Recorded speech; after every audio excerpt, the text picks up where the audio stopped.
Good morning प्यारे बच्चों। विसर्ग संधि भाग 1 की ऑनलाइन क्लास में आप सभी का बहुत बहुत स्वागत है। बच्चों, आज हम विसर्ग संधि का अर्थ, इसकी परिभाषा तथा महत्वपूर्ण नियमों के बारे में चर्चा करेंगे। सबसे पहले हम लोग विसर्ग संधि के बारे में थोड़ी सी जानकारी प्राप्त करेंगे। ये विसर्ग संधि आपको दिख रही है, इसका मतलब क्या होता है? ये जो विसर्ग संधि है क्या है?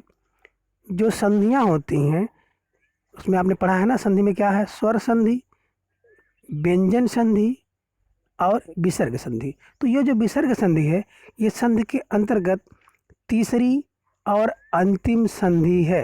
कौन? विसर्ग संधि। अब विसर्ग संधि के बाद हम लोग विसर्ग संधि का अर्थ जानेंगे कि विसर्ग संधि का अर्थ क्या है।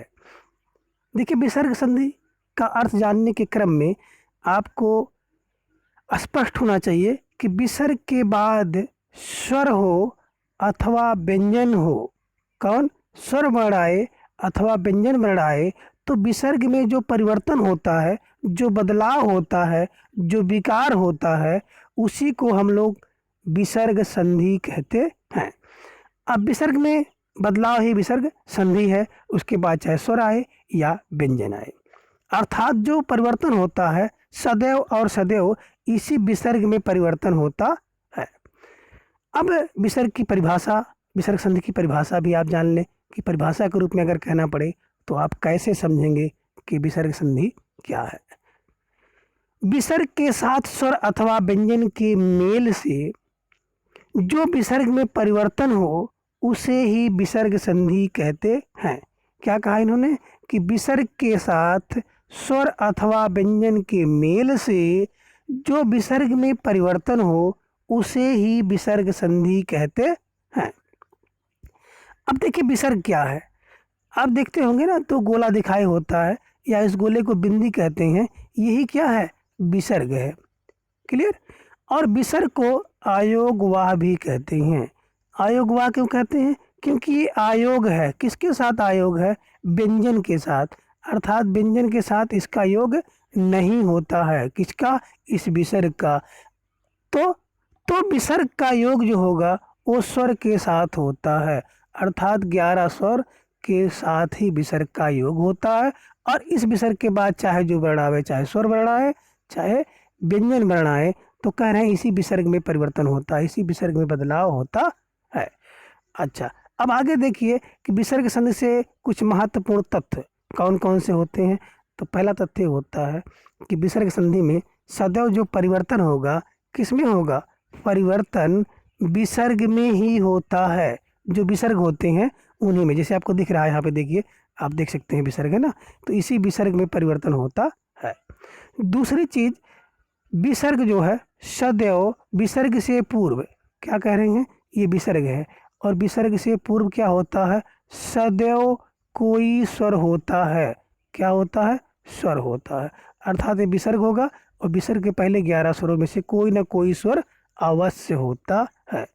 और तीसरी बात, जो विसर्ग संधि होती है वो कितनी प्रकार से परिवर्तन होता है विसर्ग में? तो कहा विसर्ग का परिवर्तन 6 प्रकार से होता है। और ये 6 प्रकार कौन कौन से हैं? विसर्ग कभी कभी ओ हो जाता है, फिर विसर्ग कभी कभी रा में बदल जाता है, फिर विसर्ग कभी कभी सा सा सा, अर्थात तीनों सा में परिवर्तन होता है। विसर्ग का लोप हो जाता है और फिर विसर्ग का लोप हो करके उसके पूर्व वर्ग का दीर्घ हो जाता है। और कभी कभी ऐसा होता है विसर्ग में कोई परिवर्तन नहीं होता है। अच्छा, कोई परिवर्तन नहीं होगा तो इसको आप एक ट्रिक के माध्यम से याद कर सकते हैं कि विसर्ग संधि में कितने नियमों को आपको पढ़ना है। 6 नियम कौन कौन से हैं?